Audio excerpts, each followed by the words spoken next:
Right now at 6, make way for a high school makeover by busing students all the way across town.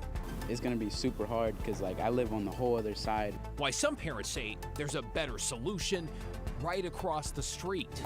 Plus, neighbors in Northwest Portland fed up with disorder in their park. A couple days ago, where somebody was walking through the park with a machete threatening people. Why they say they're having to take matters into their own hands. Then, Nike pulls out of Northeast Portland. Reaction coming in as the sports giant says it's shuttering this community store for good. And flu season's coming, and shots are available. So should you get yours now or wait?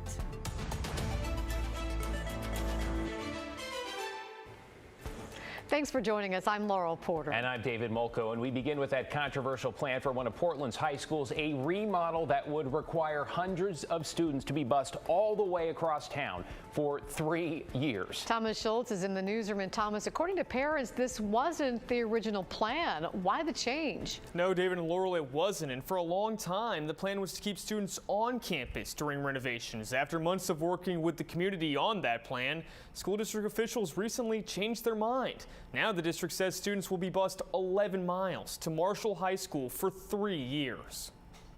Instead of the sound of a bell and students trickling through the Albina neighborhood, the area around Jefferson High will be vacant next year. As the school is renovated, students will travel from North Portland to the Marshall High School campus in Southeast. The change could upend student routines.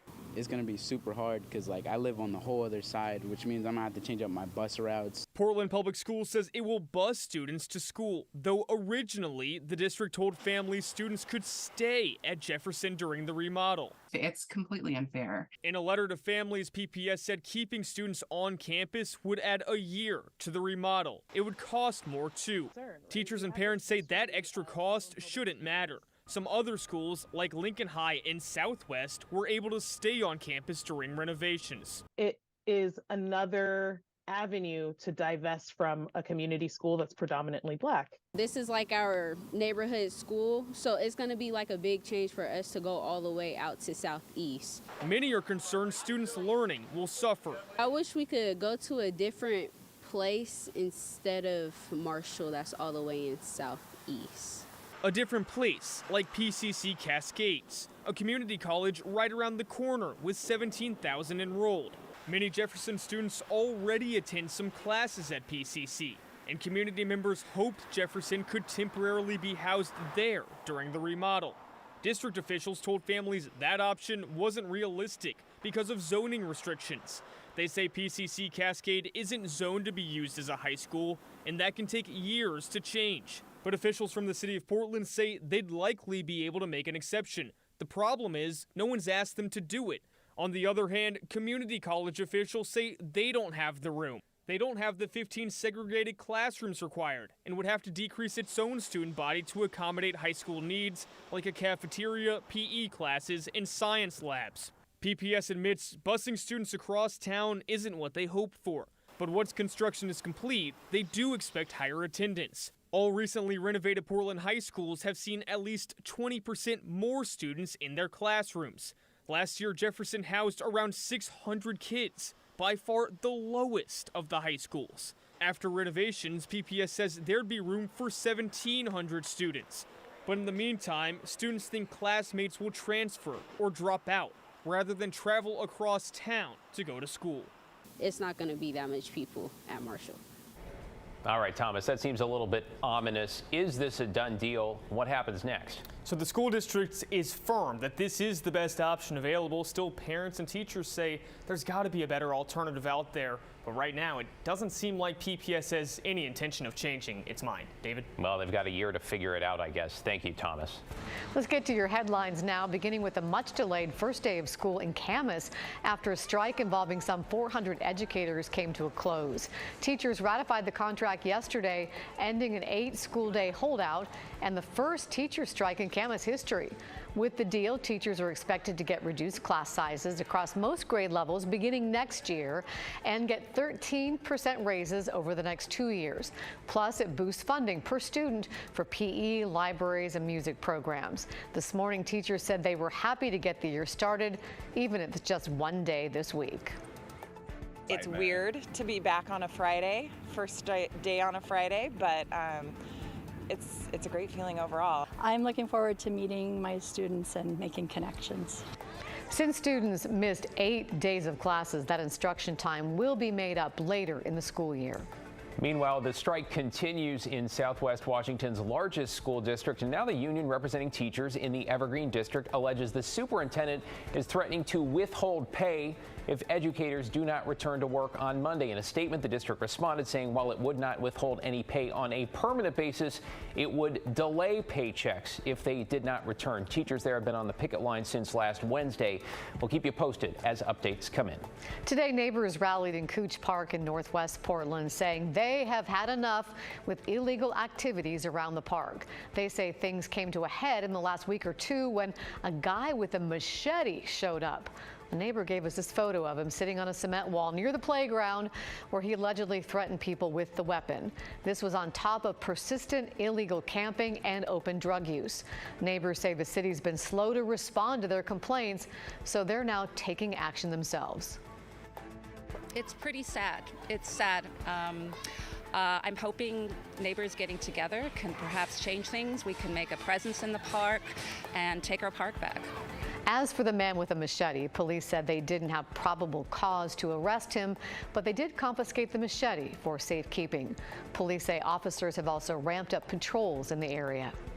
We are following developments this evening in Rockaway Beach, where one person died after being shot by law enforcement. This was around 6 p.m. Thursday. Both Oregon State Police and Tillamook County Sheriff's deputies responding there. It's not yet exactly clear who pulled the trigger, but here is what we do know. A witness told us she saw the man in the front yard of a home yelling profanities at police and throwing something. At one point, she heard officers tell the man not to go inside the house. Then about 5 minutes later, she says she heard 2 gunshots. The man was hit and died at the scene. The Clatsop County Sheriff's Office is now running that investigation. Medford has become the largest city in Oregon to call for the repeal of Measure 110, the law that decriminalized possession of small amounts of hard drugs. City Council passed the resolution last night. Leaders in the southern Oregon city are calling on the legislature to undo the law, citing a tripling in overdose deaths since voters approved it in 2020. They also say it's been ineffective at directing people to drug treatment. Clackamas and Coos counties have also passed resolutions calling for the repeal of Measure 110.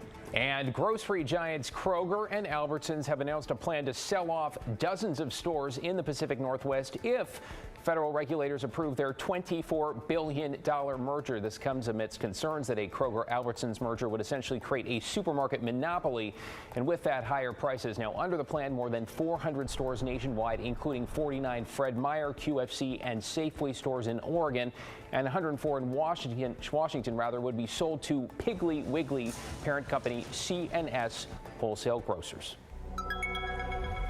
I'm Matt Safino. Boy, what a day around the Northwest. We've just had a clear blue sky almost all day long, and temperatures will be getting even warmer this weekend, but 66 at Cannon Beach is not bad at all. Up on the mountain, also in the 60s there. Either destination for the weekend, you're going to have great weather all weekend long. Now, we had some fog in the western valleys this morning, mainly along the Columbia River and down to the east side of Portland.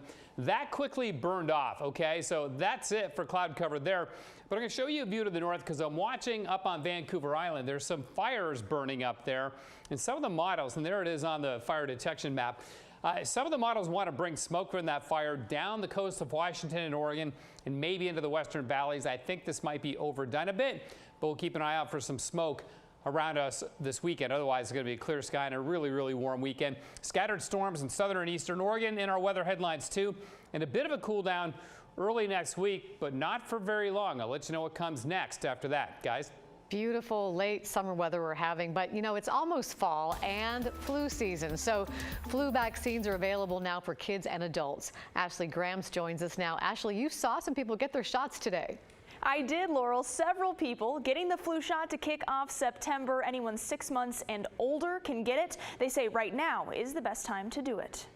I'm going to check you in for your flu shot. Despite the sunshine, fall is almost here, and that means it's flu season. The season runs through February or March, with December through February being the peak season. While peak season is months away, pharmacy manager Shazia Zafar says it's not too early to book an appointment. The sooner you can get it, depending on if you're back to school or around young people or elderly, is a good idea. Just a little poke here. Zafar says the shot can help minimize symptoms if you do get sick. Traditionally, she says, it's about 60% effective. It's hard to predict how effective the shot will be this season. My wife's with me, Irene. Gerard and Irene got the flu shot and the RSV shot. The RSV vaccine is available for 60 years of age and elderly. I feel it's very important to get both shots. You know, as you get up in age, you're more concerned about your health. Zafar says you can get more than one shot at a time. Some people also get the COVID-19 vaccine. But if you're looking for the latest booster, you'll have to wait. Is expected to be released by the CDC by end of this month or early next month. As soon as it's available and goes through the national and state health authorities, we will be giving that. So that new COVID booster that she mentioned still needs to be approved federally and then approved by the state health authority. As for the flu shot, most pharmacies offer walk-in appointments. David, Laurel. Thank you, Ashley. Coming up at 6:30 on The Story, a look at all the food that goes to waste on store shelves or ends up in the garbage. Environmental reporter Cale Williams with a preview. In Oregon and Washington, more than 3.5 million tons of food go to waste every year. And a lot of that, it ends up in landfills. But a new company called Divert is hoping to change that. On Thursday, the company broke ground on what will be a 66,000 square foot facility in Longview.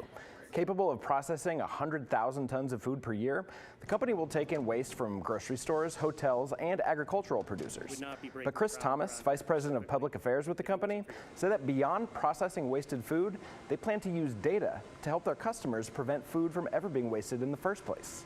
So we're using that insight to help inform them on what they could have, should have, would have done better, what they will do better next time. We'll have much more for you, including how they plan to take unused food and turn it into renewable energy, tonight at 6:30 on The Story.